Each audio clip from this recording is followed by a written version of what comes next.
Hello, students. Welcome to this session, which is called Preparing for Work, and I am Dr. Shyaonti Talwar. So, what are we going to do in this session? Well, we're going to be looking at creating the perfect job application and the perfect CV, which is part of getting ready for the professional arena.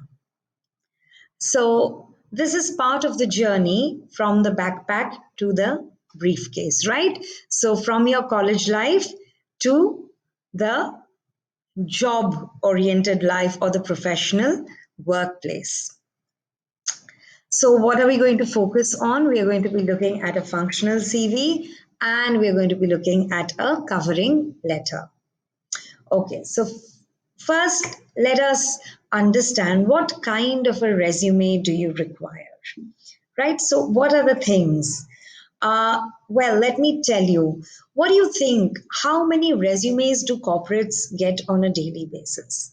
And what is the average amount of time they spend on each resume? Because obviously, there are like loads and loads of applications, right, for a single position. So, what do you think? How much time do they spend?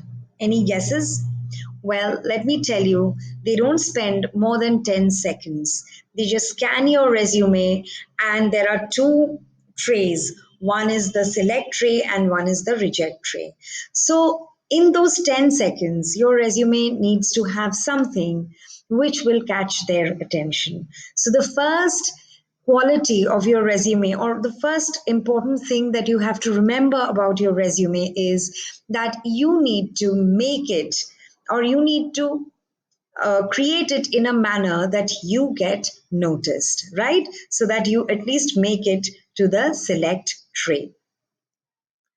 So for that, you need a functional CV. You don't need a textbook. You don't need a manual. It doesn't have, it should not, in fact, go into pages.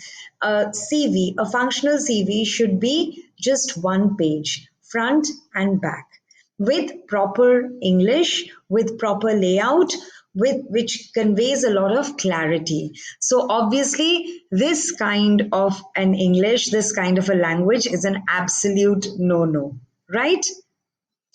And your CV, now look at this. This CV is like, your grocery list that goes on and on. And this is what you need to have. So it should be concise, it should be brief, and yet it should focus on those aspects which are important, which will help you, again coming to the first picture, get noticed. So let us look at some things that should go into a functional CV and some things that should not be a part of a functional CV, right? So these are some of the things that should be a part of your functional CV. Your contact information, yes. Education and academics. In fact, this has to be a separate section. Skills, yes. Your honors and awards. Keywords related to the job, yes. Workshops and seminars attended, internships done, and work experience. So these are the things that should be a part of your functional CV.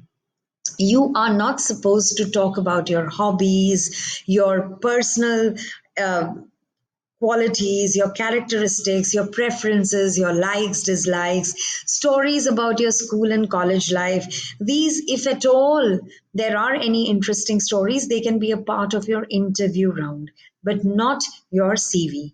Right? Your CV should have a decent layout. It should be in single color. There shouldn't be multiple fonts. There should not be multiple colors, right? Family details are not required, neither are background designs. Caste and religion details can be avoided, right? And even personal details like height, body weight, blood group, and all, not required, because this is not a matrimonial biodata, right? This is a professional CV, right? So I hope you got a very clear picture as to what you need to have in your CV and what you need to omit.